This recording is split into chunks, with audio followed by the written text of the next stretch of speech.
Have you ever felt like you've hit a brick wall in your genealogy research? Maybe you're going back to the same 2 or 3 websites, Ancestry, FamilySearch, or MyHeritage over and over again. Don't get me wrong, those are fantastic resources, but if you stop there, you're missing out on millions of records, books, and hidden treasures that could completely change your family history discoveries. In today's video, I'm sharing websites every genealogist should have in their research toolbox, and here's the best part. All of them are free.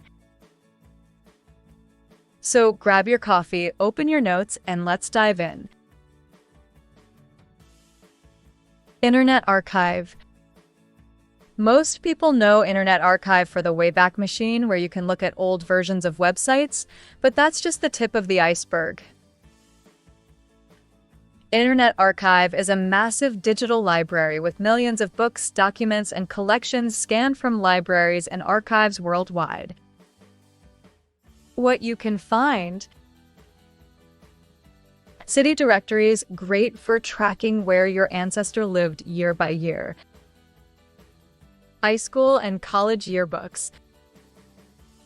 County histories with full biographies of local families. Family genealogies published decades ago. Even old government reports, sometimes listing pensions, tax rolls, or veterans. Pro tip: don't just type in your ancestor's name. Try searching for the county they lived in, Perry County, Ohio history.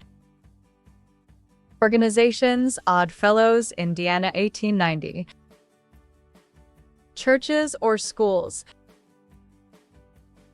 Example: I once searched Toledo, Ohio directory 1915 and was able to track a great-grandfather's exact street address. That led me to census records I would have otherwise missed. Digital Public Library of America, DPLA. Think of DPLA as a giant portal into thousands of U.S. libraries, archives, and museums. Currently, it links to more than 44 million digital items. What you'll find: old maps, perfect for understanding boundary changes. Family Bibles. The yearbooks. Oral histories. Photographs and manuscripts. Search tip: like Internet Archive, don't stop with names. Search by location: Cuyahoga County, Ohio. Organization: Catholic Church, New Orleans. Occupation: coal miners, Pennsylvania. You'll be surprised how often ancestors show up in photographs or written reports. WorldCat. Now, this one is powerful. WorldCat is basically the world's largest library catalog, pooling records from thousands of libraries worldwide. Why it's valuable for genealogy. We're not just looking for best-selling books, we're chasing down family Bibles, published family histories, obscure local records, and one-of-a-kind manuscripts.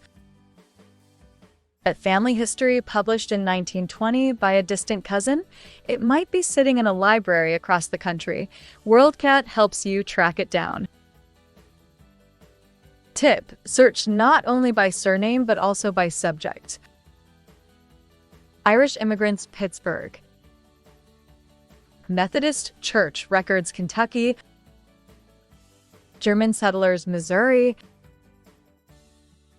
From there, you'll see which library holds it, and often you can request it through interlibrary loan. FamilySearch Research Wiki. Finally, we end with one of the most underused tools on FamilySearch, the Research Wiki. The wiki is not a database of records, but a guide to where records exist and how to access them. Why it's a game changer: learn when counties were formed and what counties they split from. See what year's vital records were kept and where to find them. Find links to record sets you didn't even know existed. Get guides on specialized topics like Native American roles, DNA, or foreign languages. Example, if your ancestor lived in Kansas, the wiki will tell you exactly when statewide birth certificates started, where they're kept, and whether digitized copies exist. It's like having a genealogy roadmap at your fingertips. Local genealogical and historical societies. Here's a big mistake many researchers make, ignoring local societies because they're members only.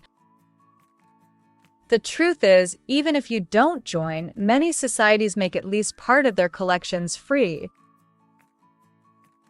Examples: the Indiana Genealogical Society has databases and cemetery indexes available to everyone. Many small societies publish lists of historic churches, courthouse guides, or cemetery transcriptions. Why this matters: local societies know the hidden resources, like records sitting in a town clerk's office that never made it online. Even if you don't find direct records, you'll often find research guides that point you exactly where you need to look. State archives, libraries, and historical societies. Your ancestors lived in specific states, so why not go straight to the source? Most states have a state archive or historical society, and many of them are digitizing materials all the time. What you'll find: online catalogs showing where records are kept, digital photo collections, military service records, newspapers and vital records in some states. Examples worth exploring: the Library of Virginia has extensive wills, land records, and maps available online. The Wisconsin Historical Society digitizes manuscripts, military records, and even diaries. Tip: even if you don't think your ancestors lived in that state, it's worth browsing. Migration patterns were common, and families often moved together. So there you have it, 6 incredible websites you should be using in your genealogy research, and they're all free. If you've been feeling stuck, try rotating these into your regular searches. You never know when a yearbook photo, a forgotten family history, or an obscure record set will break through that brick wall. Which of these websites do you already use? And which one are you most excited to try? Let me know in the comments. I'd love to hear your discoveries. And if you found this video helpful, please give it a like, subscribe to Family Tree Support, and check out the other videos on your screen now for more step-by-step genealogy guidance. Happy researching!